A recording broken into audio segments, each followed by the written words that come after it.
গভীর রজনীতে যে কারারক্ষীগুলো আসতো, একবার এক কারারক্ষী পেয়েছিলাম কুতুবউদ্দিন, বড় বড় দাড়ি নিয়ে, দাড়ি দেখলে একটু আশার সঞ্চার হতো না, এটা একটু মনে হয় মন মতো কিছু শুনবে। এখানে যখন লেখা দেখতাম দেবদুলাল সুব্রতবালা, তখন একটু ভয় লাগতো, না জানি কি করে ফেলে, কারণ ছেলেও মানুষ মারে, এটা আমরা শুনেছি। কি ওখানে তার সিসি ক্যামেরা দেওয়া নেই, কেউ জানেও না, মেরে ফেলে বলবো হার্ট অ্যাটাক করে মরে গেছে।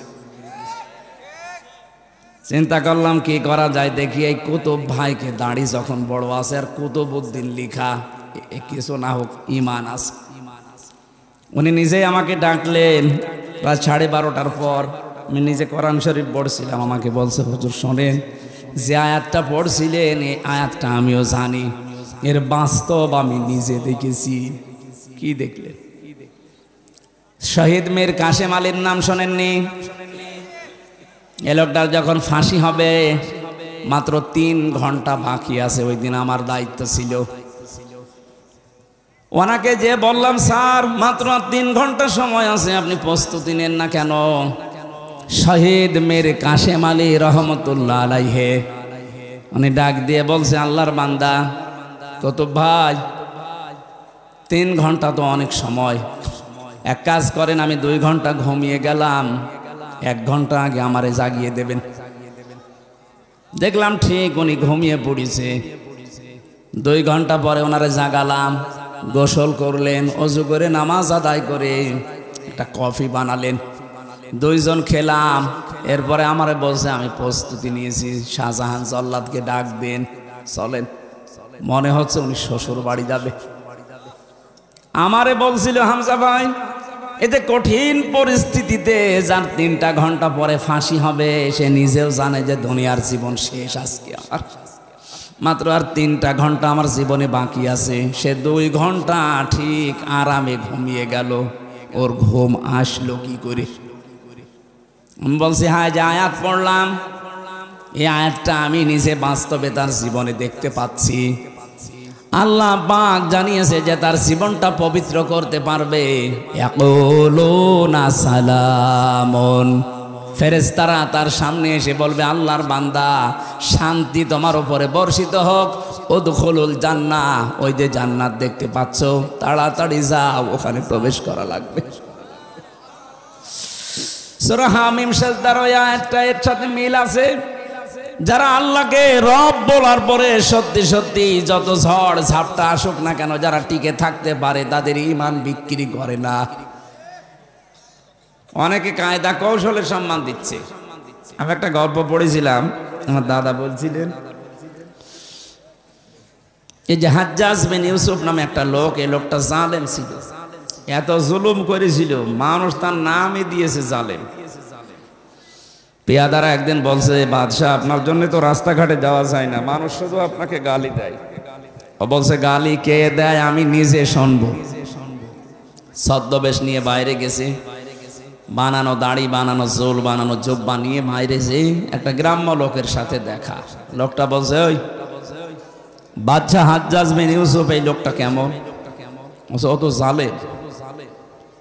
মানে হ্যাঁ, ও জালেম, ও 14 গোষ্ঠী জালেম। 2-1 যে জালেম জালেমে শব্দ শুনেছে, ওর মেজাজ খারাপ হয়ে গেছে। ওই বেটা, ওই আমারে চিনিস? না তো। আমি সে হাজ্জাজ বিন ইউসুফ।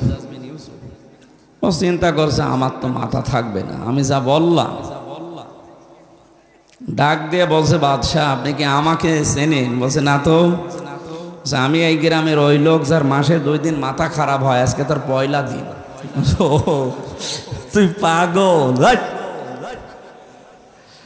পাগল বলে ওই দিন বেশি গিয়েছ, তাছাড়া বাসার কথা ছিল। আমরা ওই 15.5 বছরে পাগল বলেই বেশি আছে। আপনি কথা বোঝেন না, আপনি টের পাননি, যারা বোঝার তারা বুঝেছে। পাগল বলে আমরা বেঁচে আছি, ভালো মানুষ হলে ছাড়তো। শুধু ওই 14টা দল বাদ দিয়ে বাংলাদেশে আমরা যারা আছি সবাই মাজলুম, সে যেই হোক। কথা বুঝতেছেন? কিচ্ছু জানে না এই যে লোকটা, ঘরে ঘুমিয়ে আছে, চোখ বন্ধ করি, ঘুম থেকে উঠে দেখছে জেলখানায়। কি গো, তুই গাছ কেটেছিস? কখন? স্বপ্নে। কিসের মামলা দিয়েছে? গায়েবী। কিসের? সাক্ষী কোথায়? ও গায়েবী। বিচারক কে? গায়েবী। মামলার আয়ু কে? ও গায়েবী। সবই গায়েবী চলছে। আমরা পাগল বলে এইভাবে ছিলাম। তাছাড়া যদি একটু বলতাম যে জালেম, আমি রিমান্ডে শুধু একটুকু বলেছিলাম, আমারে বলছে ফেসবুকে আপনি লিখেছিলেন যে শেখ হাসিনা জালেম। আমি বলছি আমি তো শেখ হাসিনা লিখি না, আমি লিখেছি পৃথিবীতে এমন একটা দেশ আছে যে দেশের বাদশাহ জালেম। কোন দেশের নাম বলেছেন আমরা জানি। শয়তানের কি বল, আমি নাম লিখি না, শুধু পৃথিবীর 257টা দেশের ভেতরে ইঙ্গিত দিয়েছি। এই দুনিয়ায় 257টা দেশ আছে, এখানে একটা দেশের বাদশাহ জালেম। ও বলছে কোন দেশের বাদশাহ জালেম আমরা ভালো জানি। তা আপনি জানেন আমারে বলেন কেন? আপনি নিজেও তো জানছেন যে ও জালেম, আর আপনি জালেমের সহযোগী। সুতরাং এই 15.5 বছরে জালেমকে যারা ডাইরেক্ট ইনডাইরেক্ট সহযোগিতা করেছেন, যারা সাহায্য করেছেন, পেছনে যারা সাপোর্ট দিয়েছেন, আপনিও কিয়ামতে আল্লাহর মামলার আসামি। বিশেষ করে 1628টা চেয়ারে এই দেশে মেন দায়িত্বে ছিল মানুষ। এই 1628 জন বাঁচতে পারবে না, প্রত্যেকেই এরা জালেম এবং জালেমের সহযোগী। কোরআনে কারীম জানিয়েছে ইন্নামাস সাবিলু আলাল্লাযীনা ইয়াযলিমুনান নাস। সূরা সূরার 42 নম্বর আয়াতের প্রথম অংশে আছে, আল্লাহ পাক বলেন অবশ্যই আমি নিজে মামলা দায়ের করব জালেমদের বিরুদ্ধে। সিরাজগঞ্জবাসী, জালেমদের বিরুদ্ধে মামলা দেবে হামজা। কে? আল্লাহ নিজে বাদী হবেন, নিজেই বিচারপতি। মামলার বাদী যত বড় হয় কেস তত বড় হয়। কথা বলে না কেন? মামলার বাদী যত বড় হবে কেস তত কঠিন হবে। আল্লাহ বলেন আমি নিজে বাদী। টের পাচ্ছেন শব্দটা কত ভয়ঙ্কর? ইন্নামাস সাবিলু আলাল্লাযীনা ইয়াযলিমুনান নাস। যারা এখানে আরবি গ্রামার বোঝে তাদেরকে একটু খেয়াল করার জন্য বলছি। আল্লাহ কিন্তু ইয়াজলিমুনাল মুসলিমুনা দেয়নি। যারা মুসলমানের ওপরে জুলুম অত্যাচার করেছে, করবে না। ইয়াজলিমুনান নাস, হিন্দু কি মানুষ না? কথা বলেন না কেন? খ্রিস্টান মানুষ না? এদের ওপরে যে ধোঁয়া তুলে আপনি অত্যাচার করবেন পালিয়ে যাওয়ার পরে, এটা দেশের জনগণ ভালোভাবে বুঝতে পেরেছে। এই জন্যে মুসলমানেরা মন্দির পাহারা দিয়েছে।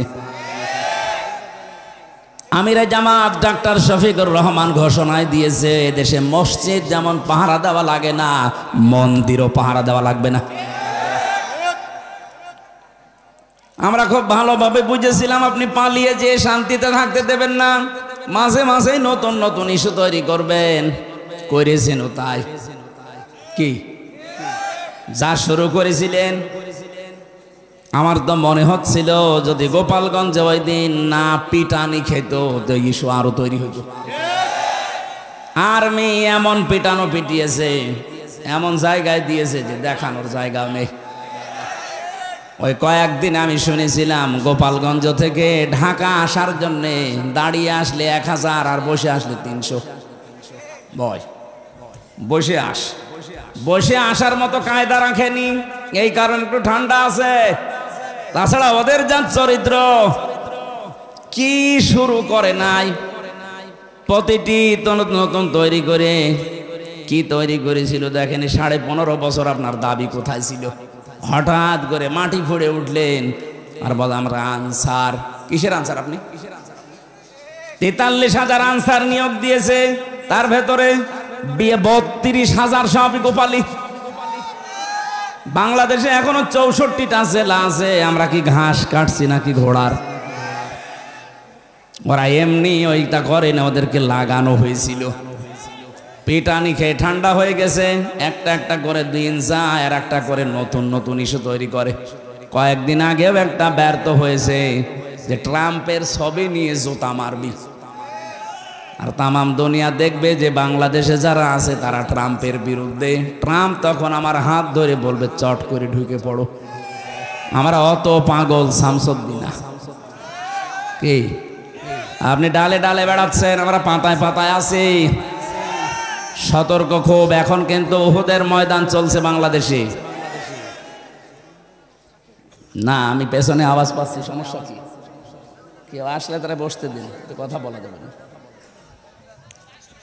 কেউ আসলে তারা বসতে দিন, কথা বলবেন না ভাই। সুবহানাল্লাহ আলহামদুলিল্লাহ লা ইলাহা ইল্লাল্লাহ, সুবহানাল্লাহ আলহামদুলিল্লাহ লা ইলাহা ইল্লাল্লাহ। কেউ আসলে তারা বসতে দেন, এখানে কথা বলা যাবে না ভাই। সুবহানাল্লাহ আলহামদুলিল্লাহ লা ইলাহা ইল্লাল্লাহ, লা ইলাহা ইল্লাল্লাহ মুহাম্মাদুর রাসূলুল্লাহ। এটা পেছনে দিয়ে দেন।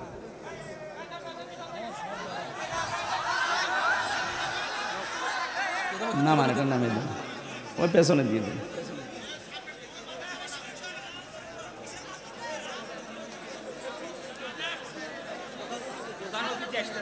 হোক তাই কি, আপনি একটু পেছিয়ে দিলে সমস্যা কি?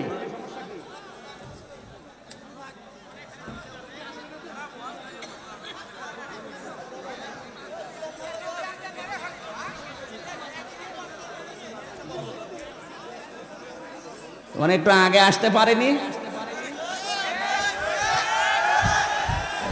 তাড়াতাড়ি তুলে দিন, তাড়াতাড়ি তুলে দিন। ডিস্টার্ব করলে কিন্তু ভুলে যাব। আপনারা ওসব কথা বলবেন না, এমনি জিকির করেন। সুবহানাল্লাহ আলহামদুলিল্লাহ লা ইলাহা, সুবহানাল্লাহ আলহামদুলিল্লাহ লা ইলাহা ইল্লাল্লাহ, সুবহানাল্লাহ আলহামদুলিল্লাহ লা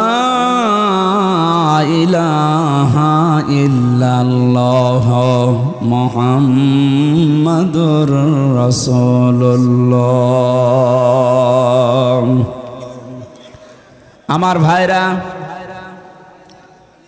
যে কথা তুলেছিলাম, পৃথিবীতে কেউ যদি সত্যিই ঈমান আনতে পারে সত্যিকার অর্থে, আর ঈমানের দাবি অনুযায়ী ওই মানুষটা যদি জ্ঞান পায়, জ্ঞান মানে কোরআন আর হাদিসের জ্ঞান, বাস্তবতা হতে পারে, উভয় জগতের জ্ঞান পাওয়ার পরে ওই মানুষটা যদি এই জ্ঞানের ওপরে চলতে থাকে, আল্লাহ পাক বলেন আল্লাযীনা উতুল ইলমা দারাজাত। দিন যত যেতে থাকবে ওই মানুষের সম্মান আল্লাহ দিনের পর দিন বাড়াতেই থাকবে।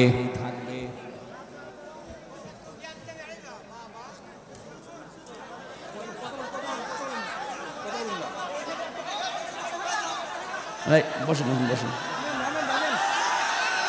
বসুন বসুন বসুন বসুন, থাক কথা বলো, বসুন বসুন বসুন।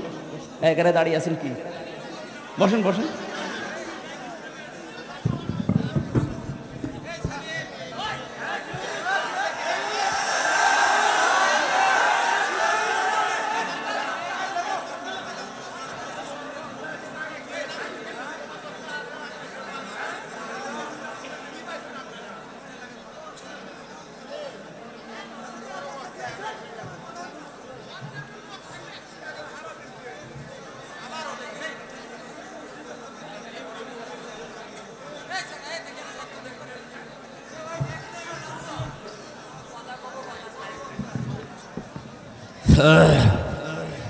আর এতটুকু জায়গায় দিয়েছেন, আপনাদের এলাকায় আর জায়গা নেই।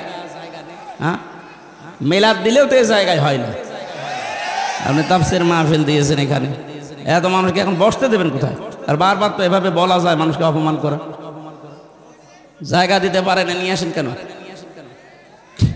1 লক্ষ মানুষ ধরে এরকম জায়গায় নিয়ে আসবেন, নাই তো আমারে নিয়ে আসবেন না।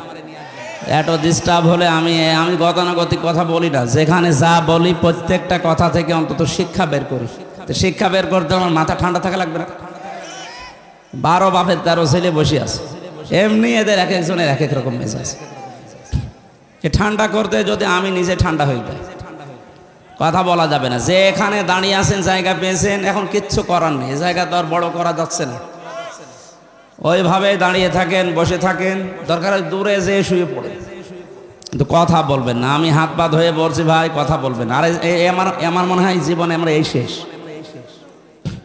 এত ডিস্টার্ব হলে এত বারবার এই পেছন থেকে যাতে আবার কথা আসে না। দেখেন কি করি, আপনার জিকির করেন সুবহানাল্লাহ আলহামদুলিল্লাহ লা ইলাহা ইল্লাল্লাহ সুবহানাল্লাহ আলহামদুলিল্লাহ।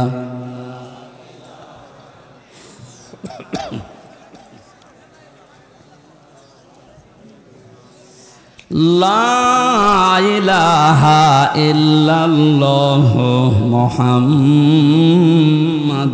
রাসূলুল্লাহ। সিরাজগঞ্জবাসী, আমি কথা তুলেছিলাম এই পৃথিবীতে যে মানুষগুলো মানুষের ওপরে জুলুম করেছে, শুধু মুসলমানদের ওপরে না, মানুষের উপরে। সে যেই হোক, সে আল্লাহর মামলার আসামি। সুতরাং যিনি পালিয়ে গেছে, উনি থেকে শুরু করে ওনাকে যারা সহযোগিতা করেছে, ওনার যারা দোসর ছিল, প্রত্যেকেই আল্লাহর মামলার আসামি। আমরা চাই আমাদের এই দেশটা অমান দাখলাহু কানা আমিনা। আল্লাহ তাআলা জানিয়েছেন কাবা শরীফের চত্বরে ঢুকলে যেমন নিরাপত্তা পেয়ে যাও, আমাদের ৫৬,০০০ বর্গ মাইল যেন আল্লাহ নিরাপত্তার চাদরে ঢেকে দেয়। এখন ওখানে যেমন নিরাপত্তা আছে, বাংলাদেশ থেকে কাবা শরীফ কমপক্ষে ৬,০০০ কিলোমিটার। কত? ৬,০০০ কিলোমিটার দূরে। এই ৫৬,০০০ বর্গ মাইল তো আপনার ওই কাবার মতো নিরাপত্তা বেষ্টিত হবে না। হবে যদি আল্লাহর ওই কাবার মতো নিয়ম নীতি আমরা মেনে চলতে পারি। ওখানে বিধান চলে যেমন আল্লাহর, কাবার এলাকার ভেতরে আপনি শিরিক পাবেন না। সবচাইতে বড় বিষয় এইটা। আল্লাহ পাক বলেন যেখানে শিরিক মুক্ত পরিবেশ তৈরি হবে, উলাইকা লাহুমুল আমনু, ওই এলাকা আমি আল্লাহ নিজে নিরাপত্তায় বেষ্টন করে দেই।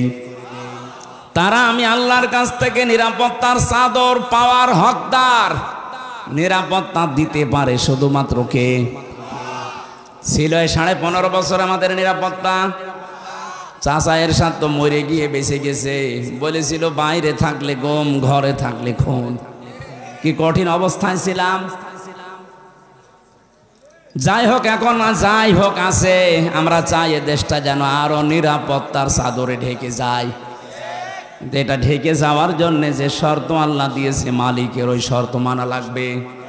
সূরা আনাম 82 নম্বর আয়াতের প্রথম অংশে আছে, আল্লাযীনা আমানু ওয়া লাম ইয়ালবিসু ঈমানাহুম বিযুলমিন।